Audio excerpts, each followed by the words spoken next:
Hey everybody, welcome back to Dungeon Maker here on the World of Madness server. So, looking at it from this direction, things haven't really changed all that much in here. But things have changed a bit more over here. So I have been doing some work and I'm a little bit stuck because I'm trying to come up with something that looks nice, that sort of integrates the whole area as well as like the fact that I'm building the stuff over at the monument and whatnot.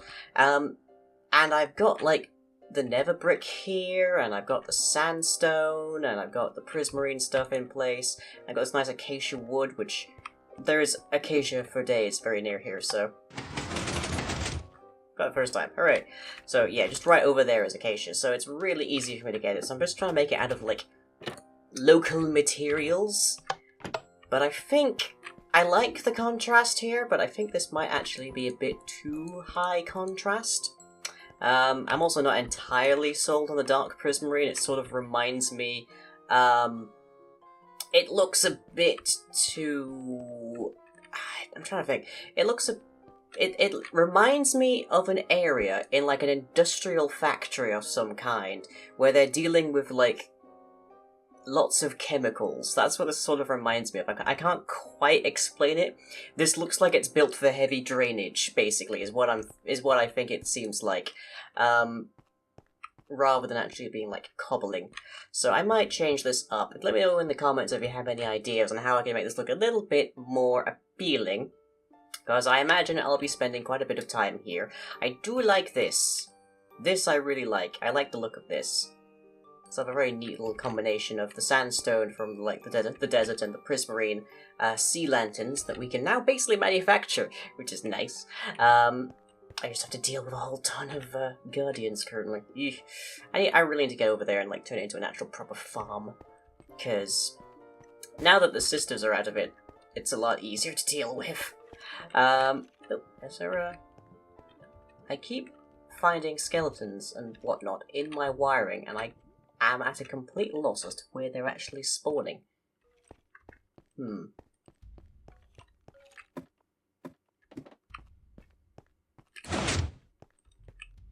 Definitely not here. Okay. Did you spawn through here, maybe? No. So you must be somewhere in the wiring, then. Okay. Where? Where are you in the wiring? If only I had a mod to actually tell me what the light levels were. Like the old, like, red X's, yellow X's, that kind of thing. That would be really helpful right about now. I know you're in the wires. Where are you? Who knows? Who knows? Certainly not I. Okay, I just need to find my way back through here. Okay. There we go. Right. That aside, our main, like, issue today is that we'll be dealing with oh, yeah, I should probably talk about this. So yeah, I can't have anything unautomated in my life, so whilst all this is just sort of normally organized, this is actually automated to some degree, just for collection, and also for spreading out fuel sources and such. It's not much, but it helps. I still have to count my fuel, but that's really handy nonetheless. But the main thing that we're dealing with today is the item list, which is the things that you can bring into the dungeon. And I said last time that I would work out a list, and then I realized it would be incredibly difficult for me to make sure that A, everyone who comes here to take on the dungeon has access to those items, or items of suitable grade, and B, that people would actually stick to it. So, instead, what I'm going to do is I'm going to give them the items that they're going to run through the dungeon with. So that means you don't really lose terribly much, and they can use these chests as just sort of like storage for whatever items they've brought along with them when they come through the portal. Now, I could have a second tent over here, maybe, where you get your items from, or maybe I could actually like put some use to that really nice looking arch over here. But That seems like it's a bit far away. That seems a bit too distant. Like, if we think that everyone's going to arrive here through the Nether portal, then they end up here, they dump their stuff here, they have to go all the way over there to get their items, and then they come all the way back to go into the dungeon. So it seems a bit too far away, unfortunately, but I really do want to come up with something to do with that. Something of interest would be nice there. Maybe I could just do like a big Egyptian sculpture or something. Maybe there's like a sphinx in there or something. I'm not sure. Answers on a postcard, as it were. But, yeah, so everyone gets 9 items. So that is a full set of armor, a weapon, be it a bow or a sword, and then 3 utility items. So that's 3 utility, a weapon, that makes 4, plus that 8. 8 items, my mistake, eep. And the utility items might be torches, the utility items might be food, the utility items will probably more than likely be potions, and why can I hear a skeleton now? Where are you? I think this collapsed at some point, actually. Oh, there you are. You're just so chilling inside. Okay. Well, no matter, I can kill you all quite easily. Poke. Ow.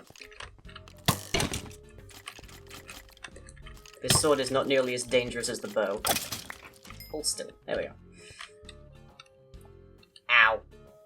That's, ow. That's gonna be awkward to yank out. If I run faster, maybe I can reach it. Nope, nope. That's gonna be in there for a bit. Ow. Thank goodness for the armor, or I might have taken one to the knee. Eesh. So yeah, the utility items might be potions, the utility items might be a shield, they might be a whole bunch of different stuff, really. But it's gonna range in level between utter dirt, and not literal dirt, obviously, because giving people blocks in an area where they're not supposed to build blocks and have extreme difficulty removing them would be a really bad idea.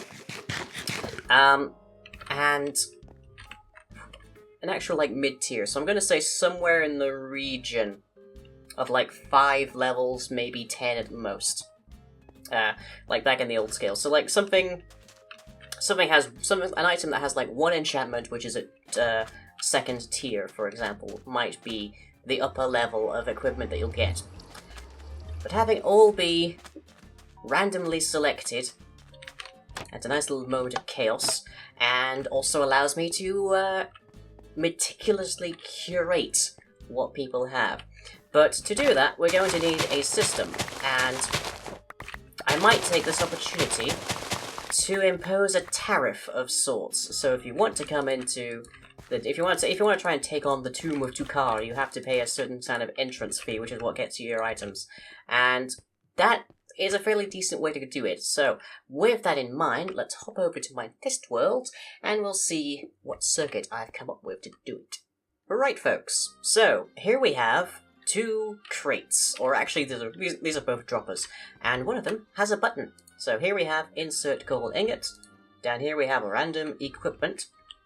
So if let's do a test here. So let's insert something that is not a gold ingot, as well as something that is. So let's give you a bit of redstone and a gold ingot.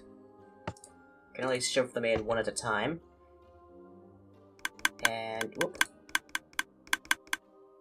So there's the redstone that we just shoved in. And the gold nugget, well, the gold ingot. What's the gold ingot going to get us?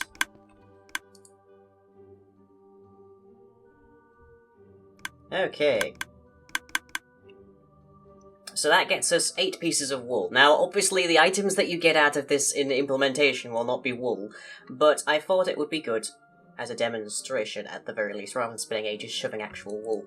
So, we have a weapon, a helmet, a chestplate, leggings, 3 utility items, and boots. Perfect. And the way that that is achieved is by this relatively compact system. It could be a little bit more compact. I could actually build it closer to the surface for one thing. But what basically happens is that items get shot into this chest by this downward-facing dropper, one at a time, because you have to wait for the button to actually, like, unpush to do anything. And then once they're in the chest, they come down here, come along here, they pass over this hopper, which is full of dark prismarine, because I'm fairly certain that I'm going to be the only person that has prismarine in a fairly large volume, so people are unlikely to mess with it that way. And our payment, gold ingot. So when one gold ingot enters this, it extends the signal to just about here, and that allows this whole other thing to trip. And also allows this hopper to pull out of it. There's a spare gold in there, but that's fine. And that's our output. I might even actually use hoppers or something to transport loot that's deposited to buy equipment into the actual, like, eventual treasure rooms of the tomb. Just so that people can basically pay their way to winning back everyone else's misfortune. So anyways, when you input a gold ingot, it comes through here, the signal goes off, so this pulls it out, but that also triggers this line, which triggers all 8 of these droppers.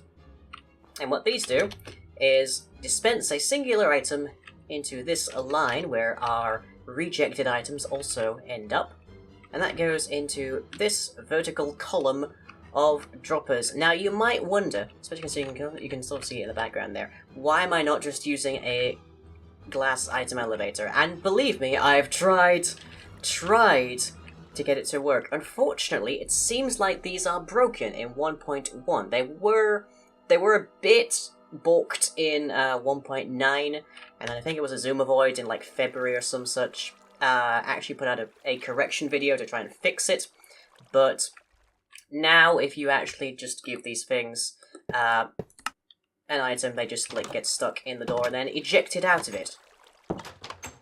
So you don't actually ever get the item back. Unfortunately, it just stays there and dies. But thankfully, the old methods still work-ish. So the trouble with item elevators, especially in this particular context, is that they have a static volume, which is a term I mostly know from my old biology lessons, which is the volume of air in your lungs that's always present, that doesn't change. But basically what happens is an item comes into here, which triggers this, which allows this to actually like cycle, and that sends pulses up here. But what happens when this runs out of items is that turns back on, stops this again, and we are left with items generally in these slots here.